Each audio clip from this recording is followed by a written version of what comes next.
Hey everyone, hi. So, yes, YouTube took down my video regarding um, the postpartum bladder control oatmeal cookie recipe video because of my thumbnail. Because let me just read to you, it says why.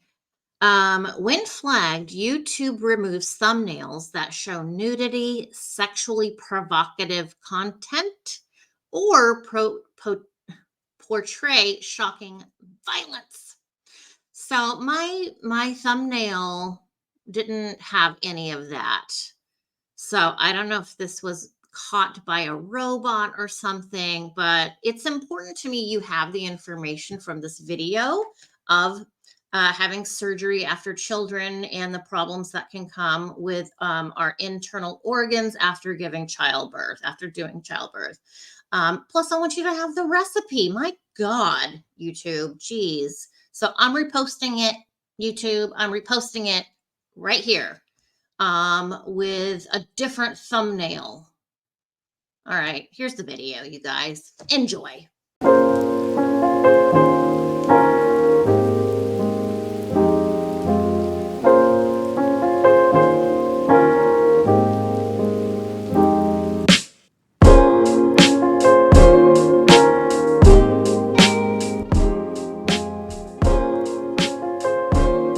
Well, hi everyone. Thanks for checking out this week's vlog. If you're new here, hi, I'm Audrey Christine. You can call me Audrey. This is my second YouTube channel. My first channel is about crimes and psychic talk about the crimes, that kind of stuff. So anyway, I'm glad you're here on this channel. So the first thing I wanted to talk about in this week's vlog is about women and our bodies after childbirth. So if you don't like talk about body parts and recovery and things that can happen from having children, probably skip ahead of this part because I am going to be talking a little bit about our anatomy and how it's affected from having children. And I specifically want to talk about childbirth affecting our bladders. I know, it's such a crazy thing. I always knew I wanted children. I never planned like, hey, now is a good time to start because it wasn't an ideal time for me to start having children, but I did anyway, and I have no regrets at all. My children were large. My daughter, who's tiny, she's a tiny little woman. She's short and she's very, very, very petite. She was 9 pounds. She was a 9-pound, fat little chubby girl. And then I had Benjamin, and he was taken 2 weeks early because my daughter was so incredibly large, and I was only 110 pounds, 105 pounds at that time. So, during pregnancy with Sarah, my hips got wider. I always have this running joke that my ass cracked. It cracked in half to make room for this child growing inside of me. So, and it never goes back. It spreads and it doesn't go back into place. So Benjamin was 8 pounds 14, taken 2 weeks early. And he was in the ICU, the NICU, because his lungs weren't quite ready. And then Jonathan, he was about the same. He was, over 8.5 pounds, and had him on his due date. My waters broke the day before on their own, and he was delivered the next day. So, having 27 months of heavy, a child sitting in your guts and sitting on your bladder specifically, it can do damage. And I know a lot of women suffer with leaking. So pee-pee leaking, urine incontinence. And I started having incontinence problems not super long after John was born. So, well, relative, probably I'd say when I was like early 40s. He was born when I was 30. How old was I? 34, 35. So I guess it was closer to my 40s, early 40s, that I started noticing some leaking, or I would try and pick up something heavy and I would notice leaking. It got pretty severe, the leaking, to the point over, I would say, a 5-year period where I needed help. Nothing was working anymore. And, I worked at a school, and I would always hang up the children's artwork in the auditorium, and I would use a stapler, and I would undo the stapler so it was, long, and you push the stapler, you know what I mean? Like you push the stapler like this into the wall to hang up the artwork. I couldn't do this anymore without leaking urine. Every time I pushed the stapler to hang the artwork, I would have a leak every single time. And this is embarrassing stuff. One time at school, I fell and I peed myself. And I was thin, I was sexy, I was like at the prime of my life, I looked good. Just saying, I used to look good. It didn't look like there should be anything wrong with me. And I never even told anyone that I peed my pants. I mean, I peed on the floor. Luckily everyone was in class. And there were no teachers around. So I worked in the office. So oh my gosh, I ran to the bathroom. It was near the bathroom where I did this. I, ran, cleaned it up, sanitized it.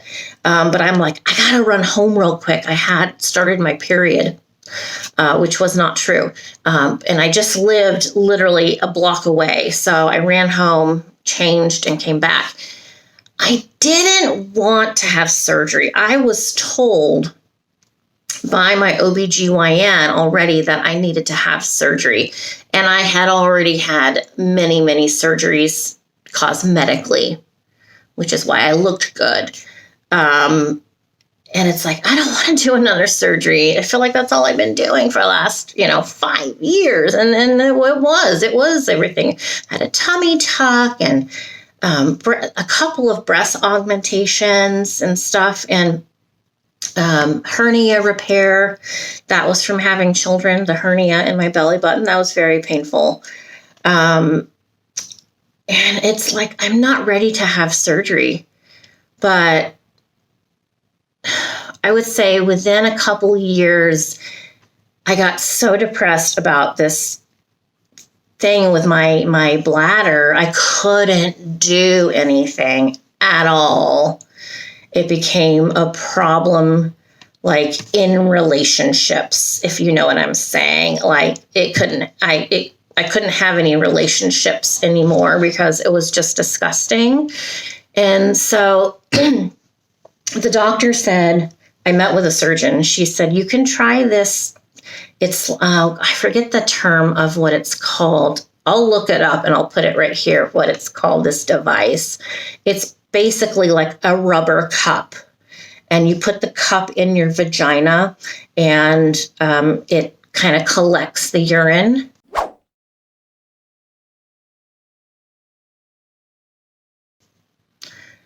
That did not work for me at all. And it just upset me more further that I'm, my early 40s or whatever, and I'm falling apart.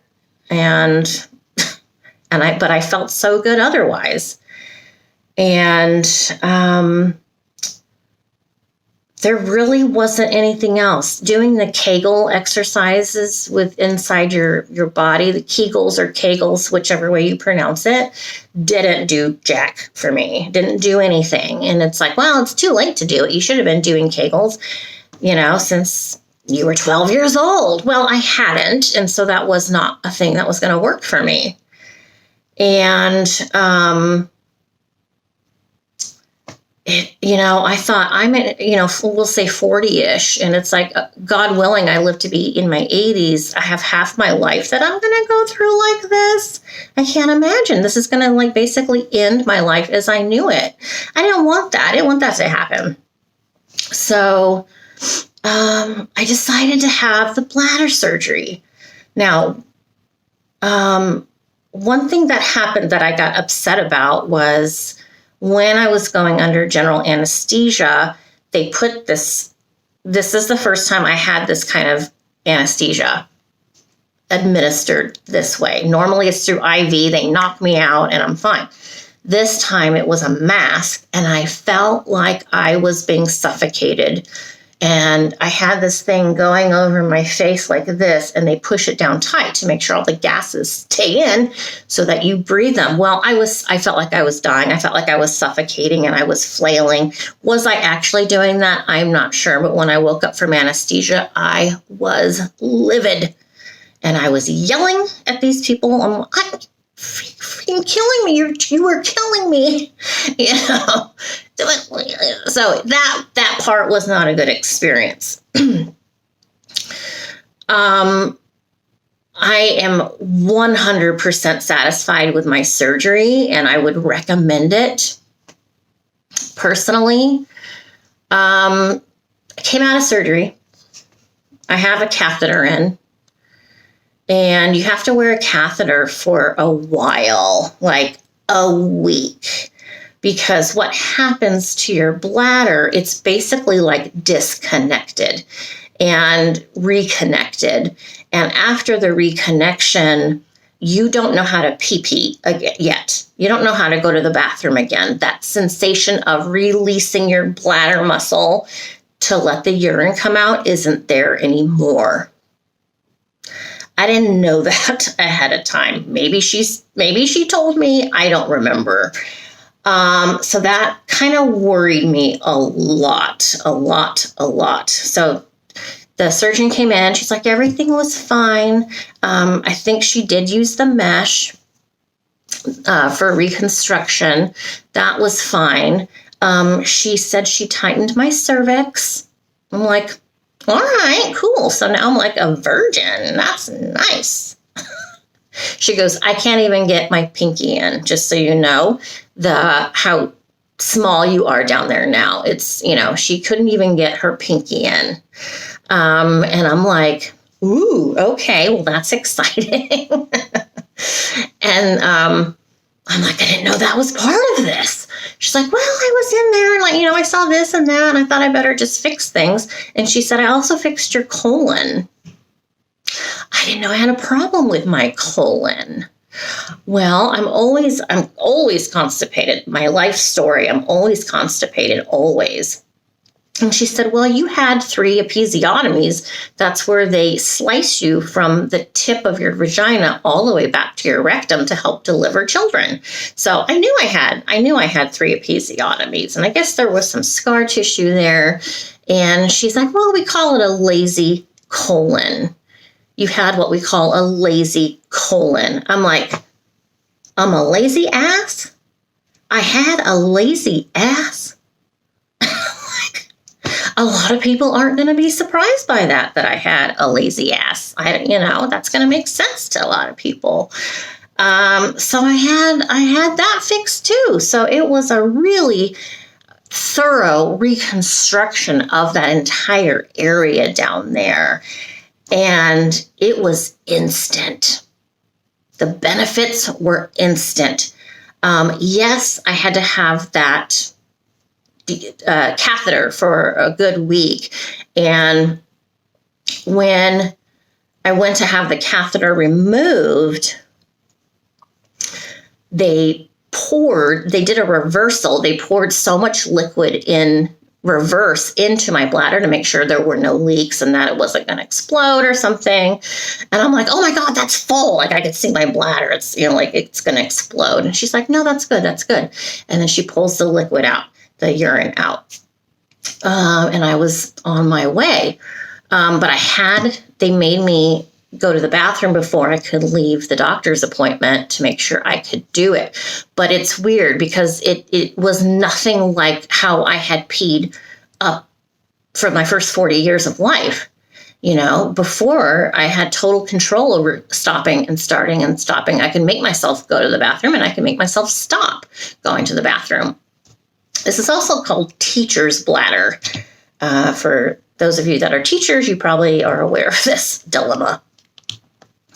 So I had to learn how to pee again, which was very strange. And it kind of made me a little anxious and a little panicky. And sometimes now still even, and it's been a good almost 15 years, probably. Sometimes I sit on the toilet because I know I have to go to the bathroom, but sometimes the urine just doesn't want to come out yet. And that's something I have to deal with now. I just sit there and wait. I know it's coming. It's not going to get stuck in there and not come out. It does come out. And sometimes I start going to the bathroom and then it just stops on its own. And it's like, oh, I know that's not it. I know there's more in there. And then so I have to just sit there. This doesn't happen super often, but it does happen occasionally where it takes me a minute to completely empty my bladder. So, but that's like the worst thing out of this whole thing. So it's fantastic. I mean, I could do anything, and I could jump up and down. I can staple those pictures on the wall from the classroom, and I can jump off a cliff because that was something I did before surgery, and I was in a group of people on Catalina Island, ziplining. The first jump of the jumps were I think 1,000 feet up or 800 feet up and 1,000 feet across or something like that. I'm like, I'm going to go first because I'm going to chicken out if I don't do it right now.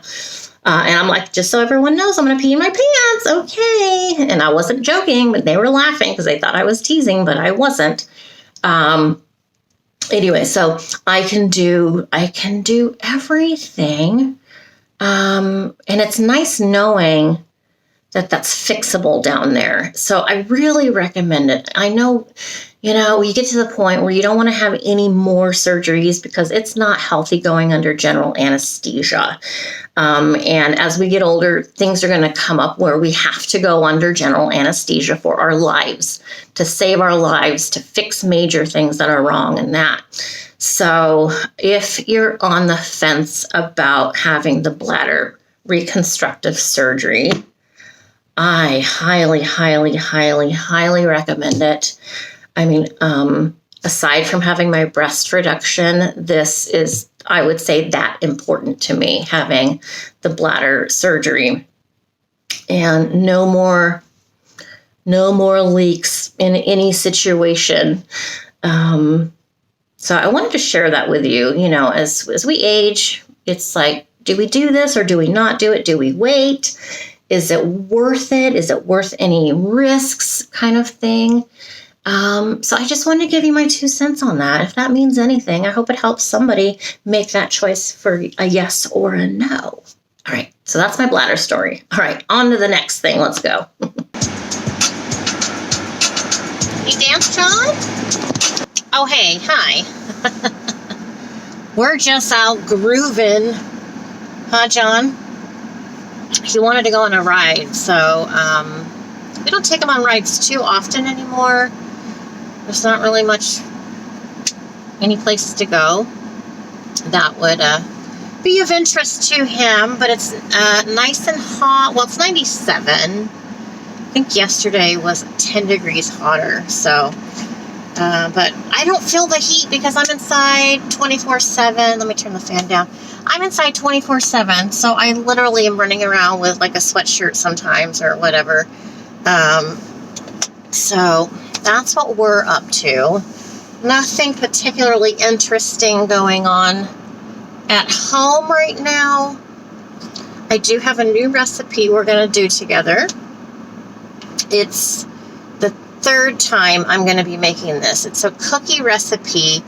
I Googled crispy oatmeal cookies because that's what Chase wants, my husband. He wants crispy oatmeal cookies. So I made it the first time exactly as the directions said, and those were fine for me, but I was trying to figure out how I could make them a bit crispier.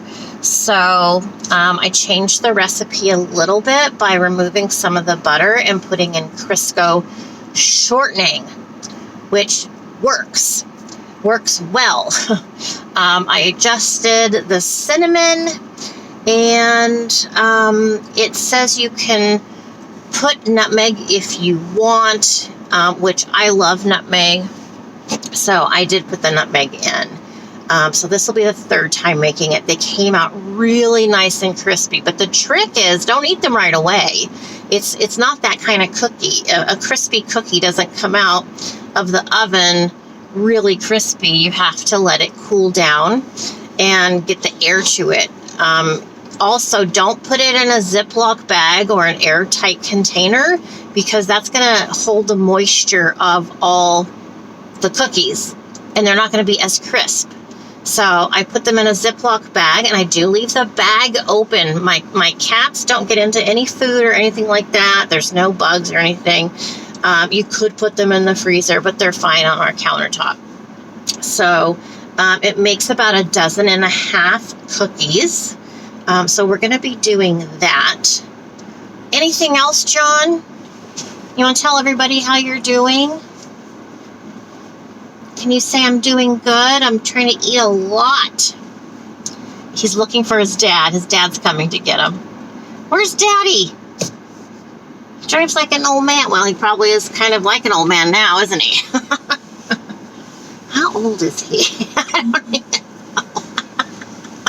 How old is your dad, John? Anyway, we'll wait for Dad and Grandpa. Okay, what was that noise? Why am I always hearing stuff? That's terrifying me. I decided, and my husband agreed, we're not going to be doing walking at night. This is a dangerous city. We know that. We knew that when we moved here. Last summer, we would walk at 9 or 10 o'clock at night.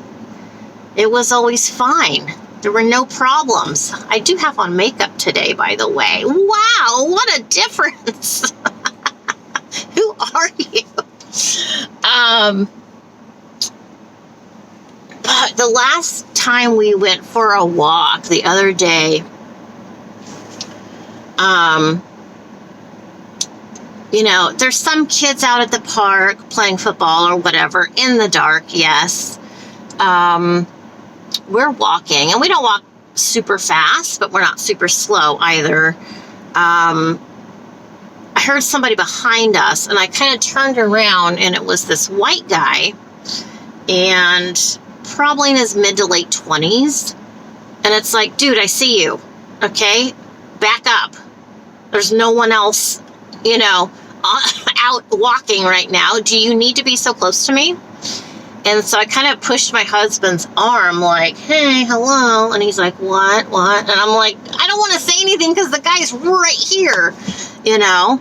And I looked back at the guy again, like, hello. And then the guy, I mean, he was so close. He was closer than Johnny is right now. So then he started running.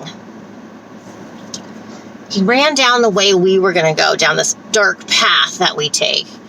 And I'm like, that guy was right behind us. He's like, oh, he's just out for... No, he is not. He is not out for a jog. He looks like a crackhead.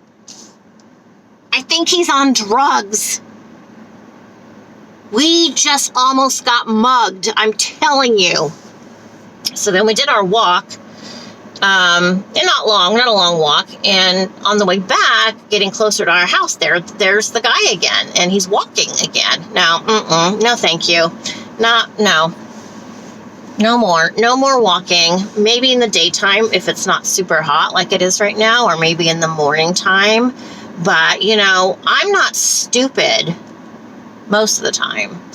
I don't feel like I'm old, but I think maybe younger people see me as old because I'm like a parent's age.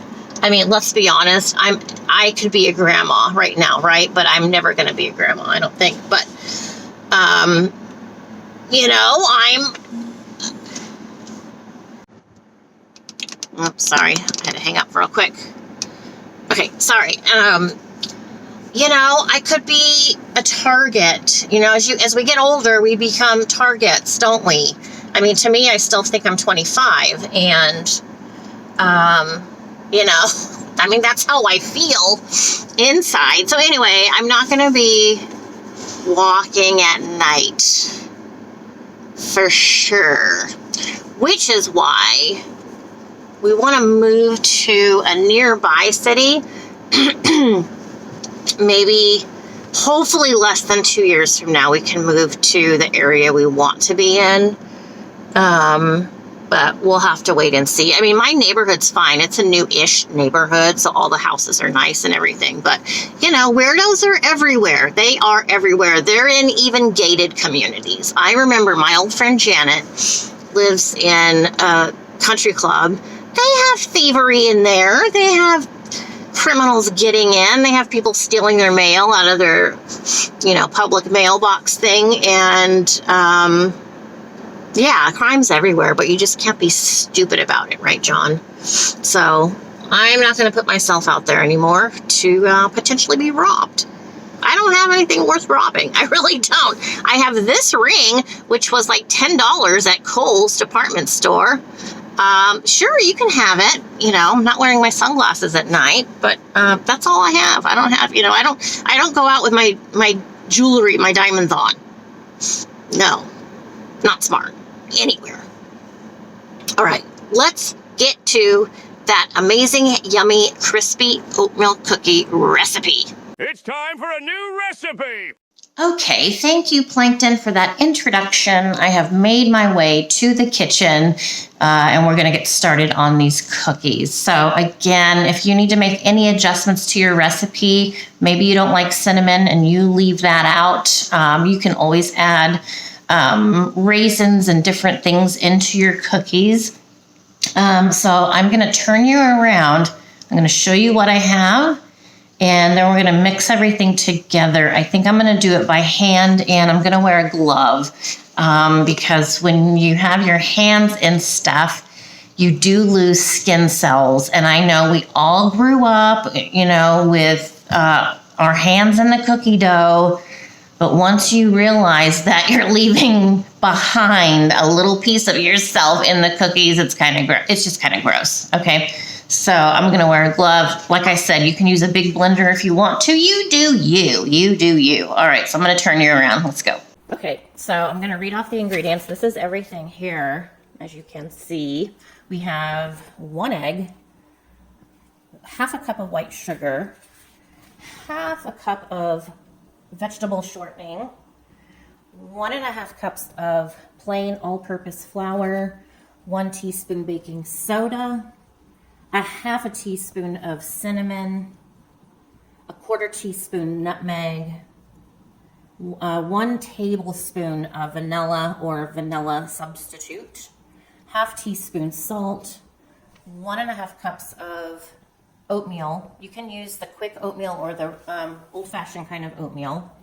And then 1/2 cup of butter, which is 1 stick. This is not butter, it's a margarine. Either way is fine. And 1 cup of brown sugar. Okay, so I'm just gonna mix all those ingredients together and then mix it with my hand. All right, and I'll show you what the consistency should look at. All right.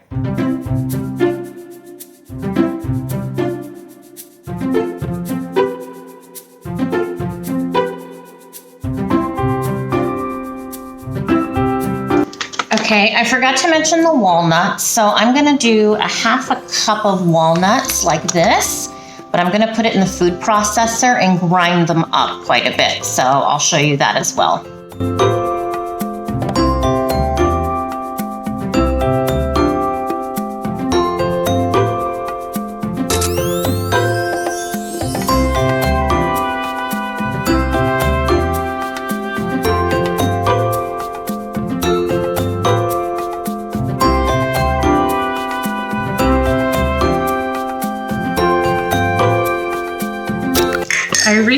bought this at Walmart for, I think, 20 bucks. It works so well. So well. All right, so I'm gonna do half a cup walnuts. There's a quarter.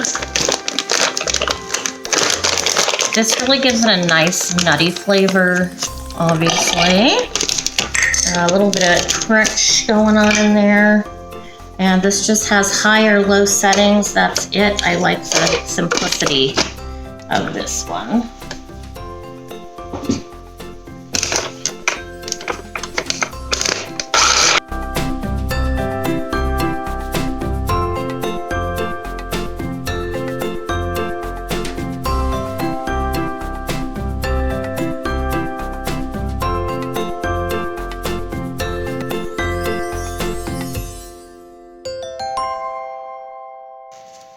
If you're finding your doughs too dry, you can add a smidge bit of butter, like maybe a tablespoon of butter or a tablespoon of shortening or even a tablespoon of applesauce.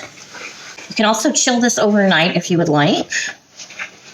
It bakes at 350.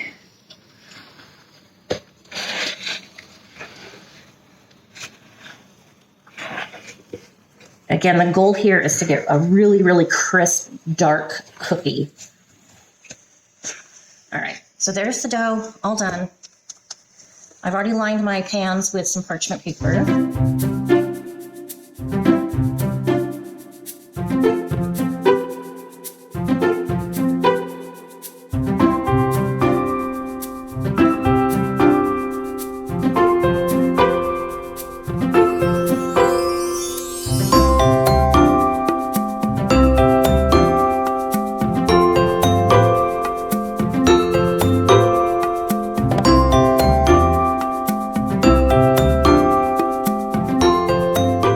All right, so I have a finished cookie here. They all came out nice and crispy and they're cooled down. It actually took 21 minutes for the cookies to look like this. So I had to basically stand there at one point and open the oven and look into it every like 3 to 5 minutes just to make sure they're not burnt. So none of them are burnt. Hubby is enjoying them because they're extra crispy, but let me have my taste now and see what I think.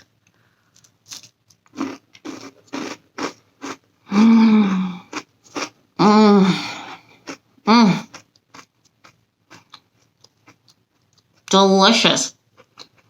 It's got a nice granola kind of texture and taste with that oatmeal. Cup of coffee or a cup of tea with this. Hot drink, dunk. Oh my God, so good. Hope you guys try this recipe. It's really delicious. Let me say thank you for checking out this week's vlog. Hope you learned something new, maybe a little entertainment, a new recipe. I hope you enjoyed it though. Don't forget to hit that subscribe button and the like thumbs up too. Check out my other channel where I'm extra salty talking about crimes over there. All right, you guys, take care. I'll see you soon. Bye. Oh God, it's so good. It's a nice crisp. It's not jaw-breaking. Try it. Thank you for watching, Audrey Christine. Don't forget to hit that subscribe button. Be sure to check out Audrey's YouTube crime channel, The Salty Psychic at Audrey Briggs 68.